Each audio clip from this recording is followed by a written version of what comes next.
ہم پاکستانی ہیں، پاکستان ہمارا ہے۔ مسلم کانفرنس جو چورن بیچ رہی تھی اس کے پاس بیچنے کو کچھ نہیں ہے۔ وہ اپنے آپ کو جس چیز کا دائی کہہ رہے تھے ان کو اقتدار دیں۔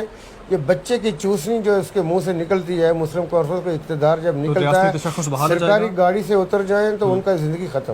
ٹھیک، میں یہ کہتا ہوں کہ جب مقبوضہ کشمیر کے اندر ہمارے لوگ یہ کہہ رہے ہیں کہ ہم پاکستانی ہیں اور پاکستان ہمارا ہے، وہ 8 لاکھ ہندوستانی افواج کے ظلم و جبر کے سامنے، تشدد کے سامنے، ان کی گولیوں کی گن گرج اور گولیوں کی بچھاڑ کے سامنے یہ کہہ رہے ہیں کہ ہم پاکستانی ہیں، پاکستان ہمارا ہے۔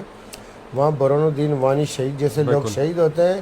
ہماری مائیں ایل او سی کے اس طرف اور ایل او سی کے اس طرف اپنے بچوں کا نام برہان الدین رکھتی ہیں، اس لیے کہ لوگ برہان الدین کے نقش قدم پہ چلتے ہوئے شہادتیں دے رہے ہیں۔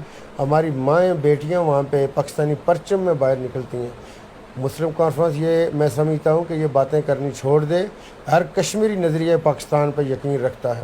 اور پاکستان ہے، ٹھیک، ہم ہیں، پاکستان دنیا کی توجہ کا مرکز ہے۔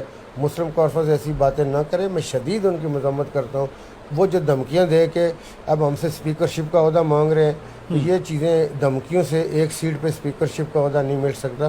اس کے لیے ان کو وہاں پہ صبر کرنا پڑے گا۔ آپ دیکھیں 5 سال کے بعد ان کے لیے کیا بچتا ہے۔ اور پاکستان پیپلز پارٹی کی جو لیڈرشپ ہے، بلاول بھٹو زرداری کی جانب سے بیان سامنے آیا ہے۔ انہوں نے کہا کہ آزاد کشمیر کی حکومت سازی میں پیسہ چل رہا ہے اور